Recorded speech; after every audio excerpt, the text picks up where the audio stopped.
isso prejudica enormemente o embate com a Procuradoria. Eu sinto hoje que é muito mais difícil do que no passado. Então, aproveitando o gancho que o Paulo fez, e era um dos nossos temas que a gente ia tratar com você, como você vê essa abertura ao diálogo? Porque, veja, se eu sou advogado, eu olho a força da Procuradoria, eu estou presenciando, eu estou vendo, só não ver quem não quer.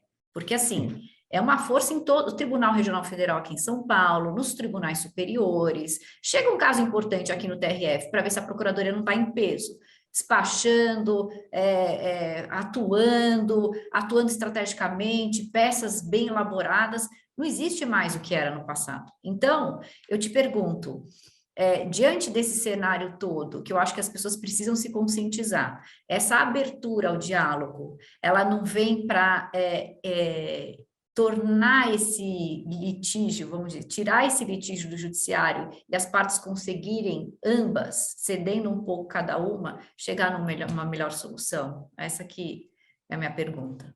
Olha, Fê, eu tenho até duas coisas para falar, até uma antes, por conta da fala anterior do Paulo e da sua também. Por exemplo, tá? Ontem, né, eu fiz uma sustentação oral no tribunal e eu conversava hoje com as minhas colegas sobre sustentação oral. E aí a gente falando que era uma coisa difícil, que com toda a experiência que você tenha de dar aula, de participar de eventos e tal, eu não acredito que nenhum advogado possa ir para uma tribuna assim, se sentindo à vontade, Não. né? Porque o ambiente pede um ritual, enfim. E daí nós chegamos à seguinte conclusão: mas imagina os desembargadores ouvindo ações orais o dia inteiro nas sessões que eles participam de processos que não têm a menor necessidade de ter sustentação oral. E aí, naquele caso que é importante, ninguém presta mais atenção. Então, eu acho, quando você fala, assim, que talvez a advocacia privada, num ponto que ela deveria evoluir, por exemplo, é saber atuar estrategicamente. Sim. E não é simplesmente, eu vou sustentar porque eu represento esse cliente e tal. Bom, o que muda a sua sustentação nesse processo? Ontem, a Fazenda teve um caso antes do que eu sustentei, que ela perdeu. E assim, ninguém sustentou, e o outro advogado sustentou. Mas assim, por quê? Já sabia que ia perder. Então, assim, você vai lá sustentar, sabendo que você vai perder? Só porque tem outro advogado sustentando?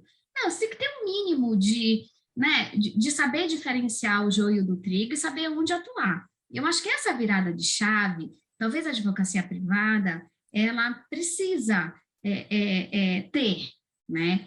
E aí vem a questão do diálogo, né? Porque nesse momento que a gente fala nessa virada de chave, é uma virada de chave para tudo, né? É uma virada de chave para atuar estrategicamente, né? E uma virada de chave para saber que hoje o judiciário não é a única porta para a resolução dos problemas entre a fazenda e o contribuinte, né? Só que para isso, acho que a gente precisa trabalhar algo que é antigo, tá? Que é a confiança.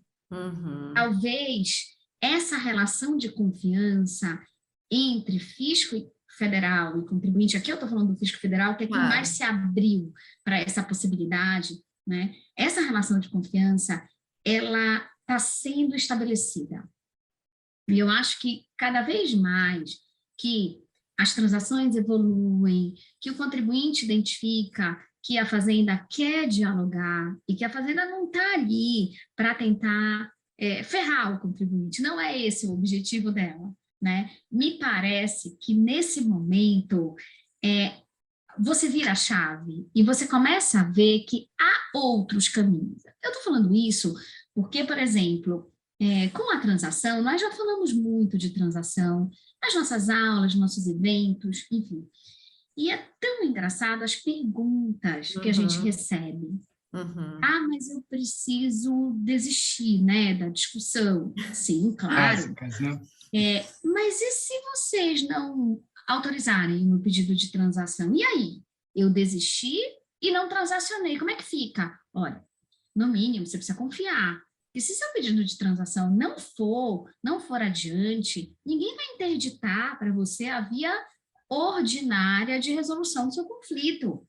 Isso seria, e assim, quando eu escuto uma coisa dessa, eu falo, olha, realmente eu acho que a gente precisa cada vez mais falar desse diálogo, Com certeza. dessa possibilidade de aproximação, porque senão as pessoas ficam com essa ideia antiga de que, com o fisco, a única forma de você resolver seus problemas é brigando, e não sentando e conversando. Só que assim, a gente já tem, vamos falar, alguns anos aí do Código de Processo Civil que fala da cooperação entre as partes, que fala dessa necessidade das partes atuarem conjuntamente no processo judicial. Aí você leva isso para o âmbito administrativo, né? Se elas têm que cooperar no judicial, por que elas não têm que cooperar também antes que isso seja levado ao Poder Judiciário? Claro, e eu só queria fazer uma parte, essa questão da transação,